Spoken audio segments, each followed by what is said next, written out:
Zorionez, gero eta plastikozko ontzi, lata eta brik gehiago birziklatzen dugu. Baina zertarako balio du ekimen honek?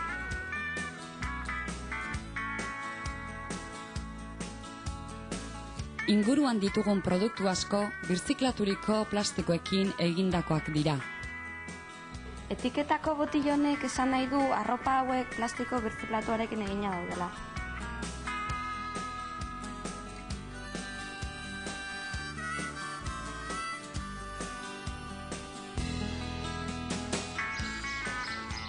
Ez da bat ere kostatzen zeure apurtzoa egitea. Ingurumena zeurea da. Zeure apurtxoa egiten ari zara ingurumenaren alde? Informazio gehiago ingurumena.net eta 012 telefonoan.